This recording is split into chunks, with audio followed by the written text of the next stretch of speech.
Un pays de 24 millions d'habitants a vacillé le jour où une seule décision a inversé des décennies de dépendance.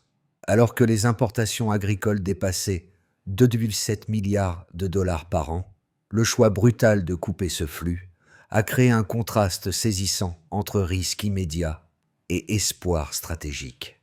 Que signifie vraiment ce pari pour chacun quand un leader comme Ibrahim Traoré mise tout sur la capacité d'un sol longtemps négligé? Une brèche s'est ouverte, assez fine pour tout bouleverser. Le pari engagé ce jour-là a transformé une décision politique en enjeu vital pour l'ensemble du Burkina Faso. La promesse était claire: replacer l'agriculture au centre d'un modèle capable de soutenir durablement le pays. Pour la population, l'intérêt tenait en 10 mots: sécuriser la nourriture aujourd'hui pour protéger demain. Mais derrière cette promesse apparaissait un risque immense, car la rupture avec les intrants étrangers laissait un vide que seule une organisation locale rapide pouvait combler. Dans ce contexte, chaque hésitation menaçait de fragiliser un système déjà soumis à la pression des prix, à l'usure des sols et à la méfiance des marchés. Les agriculteurs, longtemps dépendants de semences importées, devaient réapprendre des méthodes que leur propre région avait parfois abandonnées. Les institutions, elles, étaient contraintes d'agir vite pour garantir une transition maîtrisée. Et le pays, observé attentivement par ses voisins, devenait un test grandeur nature pour toute la région sahélienne. Le micro-hook surgissait ici. Et si cette pression extrême devenait justement l'accélérateur que personne n'avait anticipé? Les premières données disponibles ont révélé un paradoxe inattendu.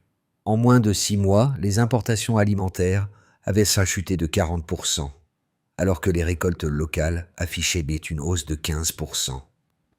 Ce double mouvement, totalement contraire aux prévisions alarmistes initiales, a servi de mini-révélation et a répondu à la question suspendue depuis l'ouverture. Le pari pouvait effectivement fonctionner si la dynamique interne se structurait assez vite. Pour comprendre la portée de ce renversement, il faut revenir au climat qui régnait autour de la décision d'Ibrahim Traoré.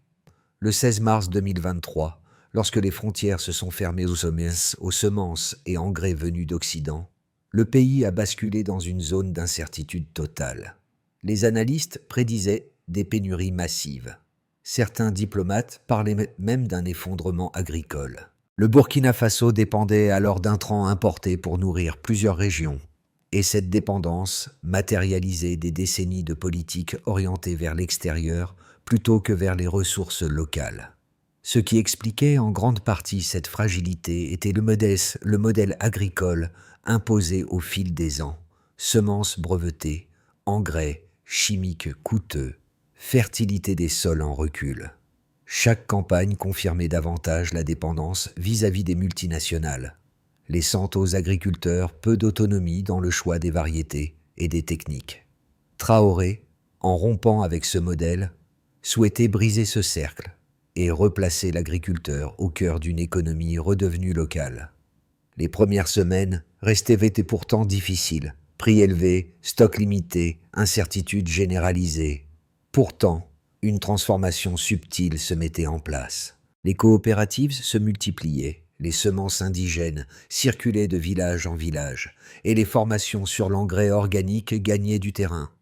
Dans cette transition, le rôle d'Ibrahim Traoré s'imposait comme un fil conducteur: soutenir, encourager et réorienter les initiatives locales plutôt que de les remplacer. Ainsi, la mini-révélation chiffrée n'était pas un simple indicateur. Elle marquait la première preuve tangible qu'un pays, longtemps fragilisé par la dépendance, pouvait réapprendre à se nourrir par lui-même, à condition qu'un mouvement collectif accompagne la décision initiale. Au cœur de cette transition, quelques figures locales ont émergé comme des repères essentiels pour comprendre l'impact réel des premières semaines. Dans la province du Salmatenga, une agricultrice expérimentée a réuni ses voisins pour organiser l'échange de semences indigènes que son père conservait encore dans de vieux greniers. Ces rencontres improvisées, d'abord hésitantes, se sont transformées en ateliers réguliers où chacun testait, comparait et réapprenaient des techniques adaptées au Sahel. Loin des discours officiels, ce travail concret a montré comment la décision nationale pouvait se traduire en gestes simples mais décisifs. Dans une autre région, un jeune cultivateur a lancé une petite unité de compostage en utilisant des résidus agricoles collectés dans plusieurs villages. Le processus était rudimentaire, mais il a permis de fournir des engrais organiques à des dizaines de familles confrontées à la disparition brutale des engrais importés. Ce type d'initiative a démontré que la résilience pouvait naître là où personne ne l'attendait, au plus près du terrain. Les premières améliorations de sol observées dans ces parcelles ont renforcé la confiance de ceux qui doutaient encore. Ces trajectoires individuelles convergeaient vers une même idée. La souveraineté ne se décrète pas, elle s'incarne dans les décisions quotidiennes. Elle donnait à voir les effets encore fragiles mais bien réels de la transition, sans exagération ni promesse excessive. Elle rappelait aussi que la décision initiale n'aurait eu aucun impact sans cette capacité des communautés rurales à s'adapter et à transformer l'incertitude en levier. En somme, ces visages devenaient les véritables guides d'une mutation encore naissante. Et leur action posait une question essentielle, courte et tranchée. Pourrait-on maintenir ce rythme suffisamment longtemps ? L'élément déclencheur s'est produit le matin même, où les postes frontières ont reçu l'ordre de stopper toute entrée d'intrants agricoles occidentaux. Les camions chargés de semences brevetées et d'engrais chimiques sont restés immobilisés, formant une file silencieuse qui annonçait un basculement. Les autorités locales ont transmis l'information aux coopératives. Plus aucun sac, plus aucune semence importée ne franchirait les portes du pays. Ce choc initial a créé un vide brutal, mais il a également ouvert un espace inédit pour repenser le modèle agricole.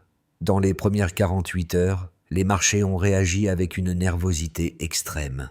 Les prix ont bondi, les détaillants ont limité les quantités vendues, et les consommateurs ont commencé à stocker les denrées essentielles. La tension était palpable, car personne ne savait si les réserves suffiraient pour traverser les prochaines semaines. Les médias étrangers décrivaient là déjà un scénario de crise imminente, alimentant la crainte d'un ralentissement brutal de la production. Ce climat d'incertitude a constitué le véritable point d'entrée dans la phase de chaos Trao. Au cœur de cette montée en pression, Ibrahim Traoré est intervenu en mobilisant les institutions et les réseaux communautaires. Il a insisté sur l'urgence d'organiser la redistribution de semences locales disponibles dans les régions encore préservées. Les gouvernorats ont alors établi des listes de variétés indigènes potentiellement mobilisables: mil, sorgho, niébé, maïs sahélien. Le recensement s'est fait à un rythme effréné, tandis que des équipes circulaient de village en village pour localiser les derniers stocks oubliés dans les greniers familiaux. Ce travail minutieux a posé les premiers fondements d'un système parallèle, capable de remplacer au moins une partie des intrants interdits. Au même moment, l'absence soudaine d'engrais chimiques a forcé les agriculteurs à improviser. Certains ont creusé des fosses à compost pour recycler les résidus organiques, d'autres ont expérimenté des mélanges de cendres et de déchets végétaux. Ces pratiques n'étaient pas nouvelles, mais elles avaient été marginalisées par les années de dépendance aux produits importés. Leur retour rapide n'a pas suffi à combler la totalité des besoins, mais il a offert une alternative crédible pour contenir l'effondrement attendu. Cette période a révélé un point crucial. Les savoir-faire traditionnels n'avaient jamais complètement disparu. Ils attendaient seulement les conditions pour réapparaître. La Cao Trao a atteint son sommet lorsque les premières semaines de la saison culturale ont démarré sans le moindre intrant occidental. Les agriculteurs ont dû choisir entre réduire les surfaces cultivées ou miser sur les variétés locales plus résistantes mais moins productives. La majorité a opté pour le second choix, poussé par un sentiment d'urgence et une volonté de ne pas céder devant les difficultés. Les coopératives ont commencé à organiser des journées de travail collectif pour préparer les sols partager les semences et transmettre les techniques déjà testées dans certaines zones. Ce mouvement coordonné a empêché la crise d'atteindre son point de rupture. Lorsque les premières pousses ont émergé dans les champs asséchés, un souffle d'espoir a traversé plusieurs provinces. Les plans, souvent plus courts mais plus robustes, ont démontré que la transition n'était pas vouée à l'échec. Les familles ont constaté que les variétés locales résistaient mieux aux vents secs et aux pluies irrégulières. Cette reconnaissance progressive des ressources locales a constitué la Duchan, la phase où les effets secondaires d'un choix radical se manifestent clairement. Elle a confirmé que, malgré les difficultés persistantes, le pays possédait les capacités de se réorienter vers un modèle plus indépendant. La séquence complète, choc initial, montée en tension, stabilisation fragile, a révélé la profondeur d'un changement que peu croyaient possible. Elle a aussi montré que la décision d'Ibrahim Traoré, loin d'être un geste isolé, avait déclenché une dynamique collective qui dépassait largement l'annonce politique. Ce n'était plus seulement une mesure gouvernementale, c'était le début d'un basculement. La transition s'est matérialisée par un premier constat chiffré. Les importations alimentaires ont diminué de 40%, un recul massif qui traduisait la rupture immédiate avec les intrants étrangers. Ce pourcentage, d'apparence brute, indiquait également une réduction des sorties de devises, allégeant la pression financière pesant depuis des années sur les comptes nationaux. En parallèle, les données préliminaires ont révélé un autre résultat essentiel. Les récoltes locales ont progressé de 15%, démontrant que les variétés indigènes pouvaient effectivement soutenir une partie de la production. Cette hausse restait modérée, mais elle signalait une capacité d'adaptation plus rapide qu'anticipée par les observateurs extérieurs. Le troisième indicateur notable provenait du ministère de l'Agriculture, confirmant la production de 300 000 tonnes d'engrais organiques, un volume suffisant pour couvrir une portion significative des besoins saisonniers. Chaque tonne représentait une économie directe, car elle remplaçait l'équivalent importé, devenu inaccessible après la fermeture des frontières. Cette évolution baseline delta ne relevait pas seulement de statistiques. Elle révélait une dynamique interne que beaucoup pensaient impossible à enclencher dans un délai aussi court. Le pays avait basculé d'un modèle fondé sur la dépendance vers une approche recomposée, où les ressources disponibles localement redevenaient centrales. Les agriculteurs, confrontés au manque initial, avaient réussi à transformer une contrainte brutale en moteur d'innovation. Le compostage, longtemps marginalisé, s'était imposé comme une solution pragmatique et évolutive. Ces techniques ne prétendaient pas remplacer entièrement les engrais industriels, mais elles constituaient une base solide pour stabiliser les sols. Les coopératives agricoles, quant à elles, ont joué un rôle crucial pour structurer les expériences dispersées. Elles ont regroupé les pratiques, comparé les rendements, ajusté les formulations d'engrais organiques et partagé leurs résultats avec les provinces voisines. Leur action a permis de créer un réseau d'apprentissage rapide, encourageant les producteurs à maintenir les efforts malgré les incertitudes. Les semences locales, elles aussi, ont bénéficié de ce mouvement collectif. Leur diffusion, autrefois limitée, s'est accélérée grâce à la confiance retrouvée dans leur robustesse, notamment face aux conditions irrégulières du Sahel. Sur le terrain, les effets de cette mutation étaient visibles dans la santé des sols. Les analyses menées dans plusieurs régions ont montré une réduction de la dégradation liée à l'usage intensif d'intrants chimiques. Les couches superficielles, souvent compactées par des années de traitement industriel, commençaient à montrer des signes d'aération et de régénération. Ces transformations ne relevaient pas du hasard. Elles étaient le résultat direct de la réintroduction de matières organiques issues des composts villageois. Elles renforçaient aussi la capacité des sols à retenir l'humidité, un avantage déterminant dans un contexte climatique instable. L'ensemble de ces indicateurs numéraires dessinait une tendance cohérente. La transition n'était pas seulement symbolique ou politique, elle produisait déjà des résultats tangibles. La progression n'était ni homogène ni garantie, mais elle montrait que la stratégie initiale présentait un potentiel réel. Chaque chiffre replacé dans le contexte plus large de la souveraineté alimentaire, démontrait que le pays pouvait envisager un futur moins vulnérable. Les efforts menés jusque-là confirmaient qu'une restructuration profonde de l'agriculture nationale était en cours, soutenue par la mobilisation continue des communautés rurales. Le débat autour de la décision de fermer les frontières et d'interdire les intrants agricoles occidentaux a rapidement pris une ampleur nationale puis régionale. Les défenseurs de la mesure soutenaient que le pays n'avait plus le choix. La dépendance aux semences brevetées et aux engrais importés étrangler l'économie et fragiliser chaque saison agricole. Selon eux, rompre immédiatement avec ce modèle permettait de récupérer des marges budgétaires, de revitaliser les sols et de redonner aux agriculteurs un contrôle direct sur leurs ressources. Ils affirmaient que les 300 000 tonnes d'engrais organiques produites en quelques mois prouvaient la capacité du Burkina Faso à réagir vite et à compenser une partie des manques. Cet argument mettait l'accent sur la résilience interne et la volonté collective de s'adapter malgré l'urgence. Les critiques, en revanche, redoutaient que cette rupture précipitée ne génère une crise plus large encore. À leurs yeux, la hausse initiale des prix et la pénurie de semences disponibles sur les marchés annonçaient un risque de désorganisation profonde. Ils soulignaient que les infrastructures locales, malgré les efforts récents, demeuraient insuffisantes pour soutenir à elles seules une transition aussi massive. Ils craignaient que les zones rurales les plus vulnérables subissent des pertes disproportionnées, entraînant une pression sociale difficile à contenir.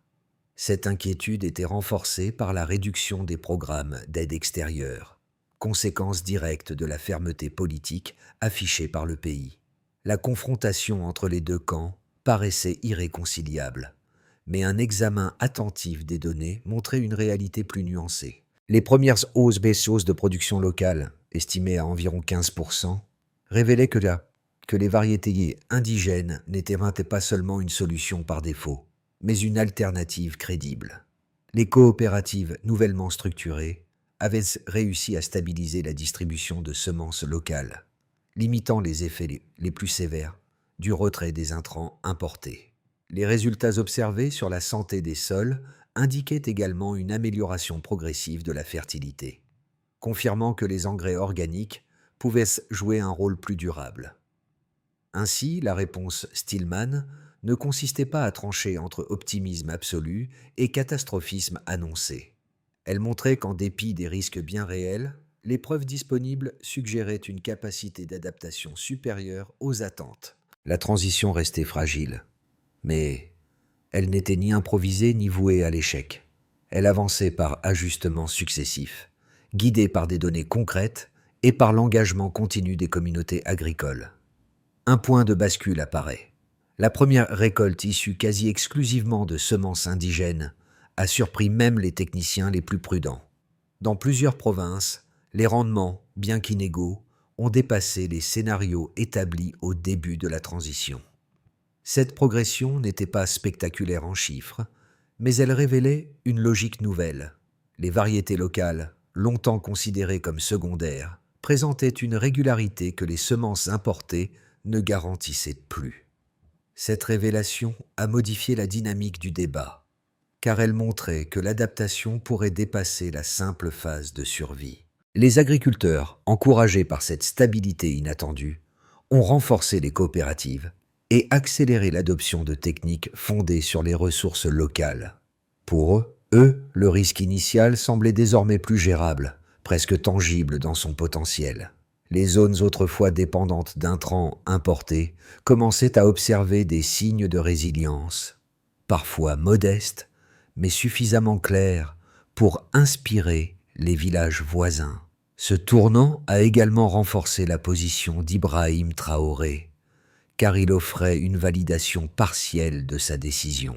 La pression extérieure, toujours présente, paraissait moins intimidante face à des résultats concrets sur le terrain. Le pays n'était plus dans une posture défensive. Il testait, comparait, ajustait. Cette souplesse nouvelle, née d'une contrainte brutale, redéfinissait les perspectives de l'ensemble de la stratégie agricole. Le Midpoint Reveal n'annonçait pas la victoire finale, mais il prouvait que la trajectoire n'était plus une simple réaction. Elle devenait une construction. Les effets de la transition agricole se sont matérialisés différemment selon les acteurs et les régions, révélant un paysage composite où les avancées coexistent avec les fragilités. Les ménages, les agriculteurs, les décideurs et l'ensemble du territoire ont chacun ressenti l'impact à leur manière, parfois avec prudence, parfois avec soulagement. La décision impulsée par Ibrahim Traoré continuait de structurer ces évolutions, en filigrane ou en pleine lumière, selon les contextes. Les familles ont d'abord subi la hausse des prix provoquée par la disparition des intrants importés. Elles ont ajusté leurs achats, réduit le gaspillage et multiplié les substitutions alimentaires. Au fil des mois, la stabilisation partielle des récoltes locales a permis de réduire progressivement la pression sur les budgets domestiques. Certaines régions ont observé une baisse modérée du coût de céréales indigènes, conséquence directe de leur meilleure disponibilité. Ce rééquilibrage n'effaçait pas les difficultés passées, mais signalait une tendance vers un approvisionnement moins dépendant des variations extérieures. Les petites structures agricoles ont connu une transformation plus profonde encore. Le retrait des engrais chimiques importés les a contraintes à revoir entièrement leur organisation. Elles ont adopté des mélanges organiques issus de coopérations intervillages, devenus essentiels pour maintenir la productivité. Les producteurs ont diversifié leurs variétés afin de limiter les pertes liées aux conditions climatiques. Cela a généré un marché interne plus dynamique, où les semences locales circulaient avec une fréquence inédite. Cette dynamique a renforcé la valeur économique de ressources longtemps négligées. Les autorités ont assumé un rôle central pour structurer la transition. Elles ont développé des programmes de formation, renforcé les campagnes de collecte de semences et soutenu la mise en place de centres de compostage. Les gouvernorats ont également harmonisé les données régionales pour suivre l'évolution des rendements. Les institutions financières publiques ont ouvert des lignes de soutien destinées aux zones les plus vulnérables. Cette coordination, encore imparfaite, a néanmoins permis d'éviter une rupture profonde dans la chaîne d'approvisionnement. L'action étatique était restée alignée sur la vision d'Ibrahim Traoré, réduire durablement la dépendance et restaurer la souveraineté alimentaire. La relation du Burkina Faso avec ses voisins a aussi été redéfinie. Le Mali et le Niger ont intensifié les échanges de semences et d'engrais organiques, créant un corridor sahélien fondé sur les ressources locales. Cette coopération a stabilisé certaines zones frontalières grâce à un partage plus fluide des bonnes pratiques. Elle a également permis de surmonter ponctuellement des shortages surgissant dans certaines provinces burkinabées. Le mouvement a inspiré d'autres pays du Sahel, sensibles à l'idée d'un modèle agricole moins dépendant des grands fournisseurs internationaux. La transition, initialement perçue comme un geste risqué, devenait progressivement un exemple régional.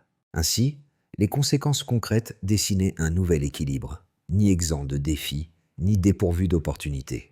Elle montrait qu'un pays pouvait infléchir son destin en alignant volonté politique, engagement local et résilience collective.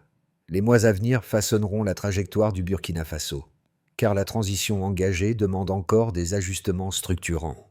3 scénarios se dessinent, chacun dépendant du rythme d'adoption des techniques locales, de la stabilité climatique et de la capacité collective à maintenir l'élan actuel. Aucun n'est de garantie. Tous restent ouverts selon la manière dont les acteurs publics et ruraux poursuivront leurs efforts.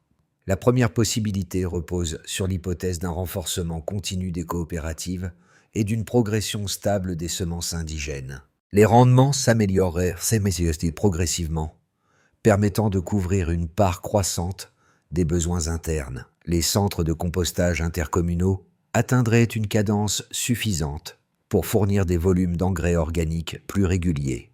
Les ménages bénéficieraient alors d'une stabilisation nette des prix, particulièrement pour le mil et le sorgho.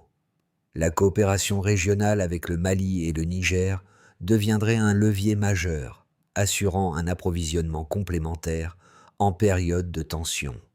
Dans ce scénario, le pays gagnerait en autonomie, préparant une base solide pour les saisons suivantes. Une deuxième trajectoire envisage une amélioration intermédiaire, marquée par des avancées tangibles mais limitées. Les rendements locaux continueraient d'augmenter, bien que de manière irrégulière, selon les régions et les aléas climatiques. Les programmes de formation progresseraient, mais sans atteindre l'ensemble des zones rurales. Les ménages ressentiraient un léger apaisement budgétaire, sans retour complet à la stabilité. Les coopératives conserveraient, eux, un rôle pivot, mais leur capacité d'absorption resterait variable. Ce scénario n'offrirait pas une autonomie totale, mais il confirmerait que la transition est viable sur le moyen terme. Le troisième scénario suppose un ralentissement de la production locale et une incapacité à compenser des pertes dues à la sécheresse ou à la faiblesse des infrastructures. Les engrais organiques produits localement resteraient insuffisants pour maintenir les sols en équilibre. Les ménages subiraient alors de nouvelles hausses de prix, rendant les budgets plus fragiles. Les coopérations régionales ne suffiraient pas à pallier l'augmentation des besoins, créant des tensions dans certaines provinces. Le pays devrait réévaluer ses priorités et envisager des ajustements, sans nécessairement renoncer au principe d'autonomie alimentaire. Ces trois scénarios ne sont pas des certitudes, mais des orientations possibles. Ils montrent que l'avenir dépendra moins des circonstances extérieures que de la capacité à consolider les acquis et à maintenir les mécanismes locaux déjà en marche. Les transformations engagées au Burkina Faso soulèvent une question simple mais immédiate. Que représente réellement cette transition pour ceux qui observent, parfois de loin, un pays tenté de reprendre le contrôle de son agriculture? Le changement n'est pas abstrait. Il touche à des préoccupations universelles que chacun peut reconnaître, qu'ils vivent en milieu urbain ou rural, au Sahel ou ailleurs. Pour les citadins, la notion d'autonomie alimentaire évoque la stabilité des prix, la disponibilité des produits essentiels et la capacité d'un pays à éviter des crises provoquées par des facteurs extérieurs. Le cas burkinabé rappelle que même une économie modeste peut envisager de résister aux fluctuations mondiales si elle s'appuie sur des ressources qu'elle maîtrise. Cette idée résonne avec les inquiétudes liées à l'inflation, à la dépendance logistique et aux ruptures d'approvisionnement qui touchent aussi d'autres régions du monde. Pour ceux vivant dans des zones rurales, l'expérience burkinabé met en lumière un principe fondamental. La souveraineté alimentaire commence dans les champs, au niveau des décisions quotidiennes. Elle illustre comment des pratiques anciennes, longtemps sous-estimées, peuvent redevenir des leviers efficaces face aux incertitudes économiques. La manière dont les communautés du Burkina Faso ont valorisé leurs semences, leur savoir-faire et leur organisation communautaire apporte une preuve que la résilience peut émerger de gestes simples mais coordonnés. Pour les jeunes générations, cette transition constitue surtout une invitation à repenser le lien avec le territoire. Elle montre que l'innovation ne se limite pas aux technologies importées, mais qu'elle peut naître d'une relecture intelligente du patrimoine agricole. Elle suggère que l'avenir n'est pas figé et que des modèles alternatifs, fondés sur l'autonomie, peuvent s'avérer plus pertinents que ceux hérités du passé récent. Ces perspectives rappellent que la souveraineté alimentaire n'est pas qu'une stratégie nationale. C'est un cadre que chacun peut explorer en fonction de ses propres réalités. La consolidation de la souveraineté alimentaire exige désormais une feuille de route précise, structurée autour d'actions concrètes que différents acteurs peuvent engager sans délai. Le gouvernement, les agriculteurs, les coopératives et les partenaires régionaux doivent agir de manière complémentaire pour que les progrès observés ne restent pas isolés. La vision portée par Ibrahim Traoré fournit un cadre général, mais sa réussite dépend de la capacité collective à déployer des mécanismes mesurables. Les centres locaux doivent organiser des sessions régulières sur la gestion des sols, la production d'engrais organiques et l'utilisation des semences indigènes. Les résultats seront mesurés par le nombre de producteurs certifiés et par l'adoption effective de techniques testées dans les régions pilotes. Cette étape consolide les bases techniques de la transition. Les gouvernorats devront identifier les zones disposant de résidus agricoles suffisants et coordonner la création de nouveaux points de production. La performance sera évaluée selon le volume d'engrais organiques produits et leur répartition entre les villages. Cette expansion réduit la dépendance restante aux engrais importés. Les coopératives seront chargées de recenser les variétés les plus résistantes et d'organiser des banques semencières régionales. L'objectif sera mesuré par la diversité des variétés disponibles et par leur capacité à répondre aux besoins de chaque saison. Cette étape sécurise l'approvisionnement en amont du cycle agricole.